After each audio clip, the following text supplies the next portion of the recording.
കൈവിട്ടു പോകുമായിരുന്ന ജീവിതം അക്ഷരങ്ങൾ കൊണ്ട് തിരിച്ചു പിടിക്കുകയാണ് ഒരു മലപ്പുറം ഐക്കരപ്പടി സ്വദേശിനി KC നജീബ. സെറിബ്രൽ പാൾസി രോഗം ബാധിച്ച് തളർന്നുപോയ മകളുടെ ചികിത്സയ്ക്ക് പണം കണ്ടെത്താൻ കവിതകൾ എഴുതി പുസ്തകമാക്കിയിരിക്കുകയാണ് നജീബ.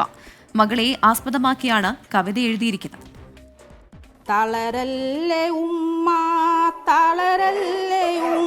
KC നജീബ കൊച്ചു കൊച്ചു കവിതയിലൂടെ ജീവിതം പറയുകയാണ്.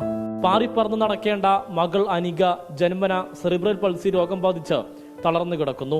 അധ്യാപികയായിരുന്ന നജീബ മകളെ പരിചരിക്കാനായി ജോലി നിർത്തി. എൻ്റെ എല്ലാ കവിതയിലും ഒരു വേദനയുണ്ട്. എൻ്റെ മകളെക്കുറിച്ചുള്ള. എൻ്റെ മകൾ ജനിച്ച് ഏതാനും വർഷങ്ങൾക്ക് ശേഷം എൻ്റെ ജീവിതം മാറി മറിയുകയായിരുന്നു.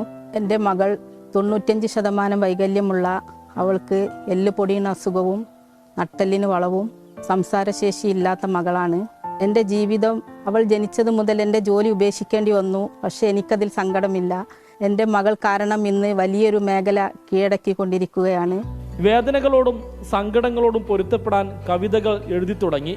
ഒടുവിൽ 101 കവിതകൾ കോർത്തിണക്കി വർണ്ണശലഭങ്ങൾ എന്ന പേരിൽ ഒരു പുസ്തകമാക്കി മാറ്റി. പുസ്തകം വിറ്റ് കിട്ടുന്ന പണം ഉപയോഗിച്ച് മകൾക്ക് വിദഗ്ധ ചികിത്സ നൽകുകയാണ് ലക്ഷ്യം. എൻ്റെ പുസ്തകത്തിൻ്റെ പേര് വർണ്ണശലഭങ്ങൾ. 101 കവിതാ സമാഹാരമാണ് പുറത്തിറക്കാൻ പോകുന്നത്. പുളിക്കൽ AM ഹൈസ്കൂളിലെ അധ്യാപകരും അവിടുത്തെ അണിയറ പ്രവർത്തകരുമാണ് അത് പുറത്തിറക്കുന്നത്. ഇത് വിറ്റ് കിട്ടുന്ന കാശുകൊണ്ട് എൻ്റെ മകളെ വിദഗ്ധ ചികിത്സക്ക് കൊണ്ടുപോകാനാണ് തീരുമാനം. പുളിക്കൽ AM സ്കൂൾ മാനേജ്മെന്റാണ് നജീബയുടെ കവിതകളെ പുസ്തകമാക്കി മാറ്റിയത്. 24 മലപ്പുറം.